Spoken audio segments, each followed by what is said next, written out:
وما لكم لا تقاتلون في سبيل الله والمستضعفين من الرجال والنساء والولدان الذين يقولون ربنا أخرجنا من هذه القرية الظالم أهلها واجعل لنا من لدنك وليا واجعل لنا من لدنك نصيرا। মহান আল্লাহ তাআলা পবিত্র কুরআনুল কারীমে ইরশাদ করেছেন, আর তোমাদের কি হলো, তোমরা ওইসব অসহায় নরনারীর জন্য কেন যুদ্ধ করছো না যারা চিৎকার করে বলে, হে আমাদের রব, তুমি আমাদেরকে এই জনপদ থেকে বের করে নাও, এই জনপদের অধিবাসীরা জালেম এবং তুমি আমাদের জন্য একজন সাহায্যকারী পাঠাও। রাসূল করিম ইরশাদ করেছেন, আল জিহাদু মাআদিন ইলা ইয়াউমিল কিয়ামাহ, জিহাদ কিয়ামত পর্যন্ত বলবৎ থাকবে। কিন্তু অত্যন্ত পরিতাপের বিষয়, বর্তমান সময় আমরা মুসলমান জাতি, আমরা আমাদের হারানো ঐতিহ্য, আমাদের জিহাদকে ভুলে গিয়েছি। আমরা আমাদের বদর আর উহুদের তরবারিকে বিক্রি করে আমরা তসবির দানার ভিতরে ইসলাম প্রতিষ্ঠা করার সংগ্রামে লিপ্ত হয়েছি। আমরা আজ আমাদের ভাইদের অধিকার প্রতিষ্ঠার সংগ্রামকে বাদ দিয়ে আমরা ফতোয়া খুঁজি, কার দাড়ি লম্বা কার দাড়ি ছোট, কার জামা লম্বা কার জামা ছোট, এইসব ফতোয়ার ভিতরে যখন আমরা মুসলমান সমাজ আবদ্ধ হয়েছি, ঠিক তেমনি ভাবে ঠিক সেই সময় আমাদের দুর্বলতাকে কাজে লাগিয়ে তারা আমাদের মা বোনদেরকে নির্মম ভাবে হত্যা করে যাচ্ছে।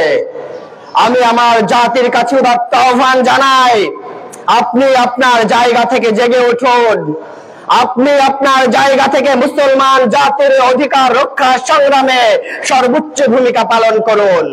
সম্মানিত শিক্ষক সমাজ, আপনার হাতে অনেক বড় শক্তি।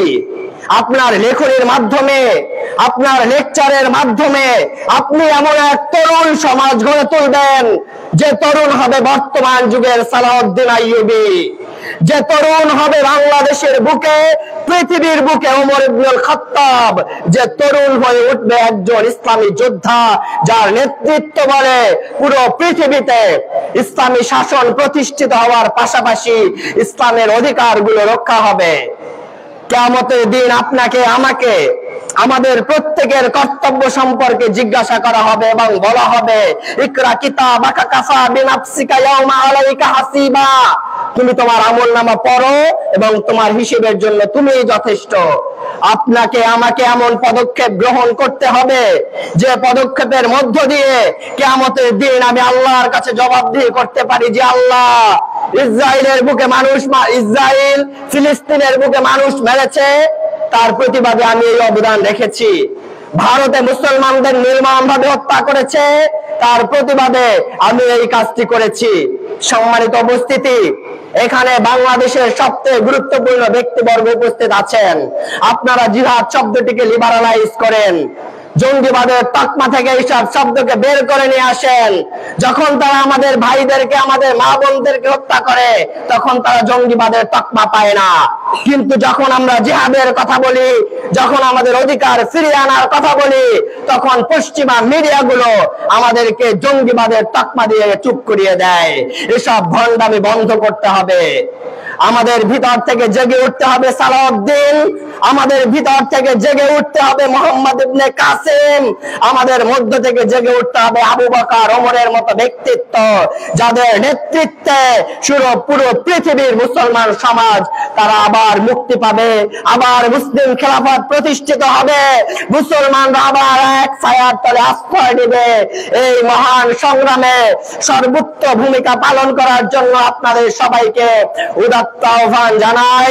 এবং আমি বলি, যদি শুধু দোয়ার মাধ্যমে আর মানববন্ধন করে সব মুসলমানদের সভ্যতা বিজয় হয়ে যেত, তাহলে রাসূলের মতো মানুষ যিনি মুজিবুদ দাওয়া ছিলেন, তিনি কখনো বদর যুদ্ধে অবতীর্ণ হতেন না, তিনি কখনো উহুদ যুদ্ধে অবতীর্ণ হয়ে তার দাঁত মোবারক শহীদ করতেন না। সুতরাং যেই জায়গায় যেই পদক্ষেপ গ্রহণ করা দরকার, ঠিক একই পদক্ষেপ গ্রহণ করার উদাত্ত আহ্বান জানিয়ে আমি আমার সংক্ষিপ্ত বক্তব্য এখানে শেষ করছি। ওয়া আখিরু দাওয়ানা আলহামদুলিল্লাহি রাব্বিল আলামিন। আসসালামু আলাইকুম ওয়া রাহমাতুল্লাহি ওয়া বারাকাতুহু। ধন্যবাদ রিয়াজুল।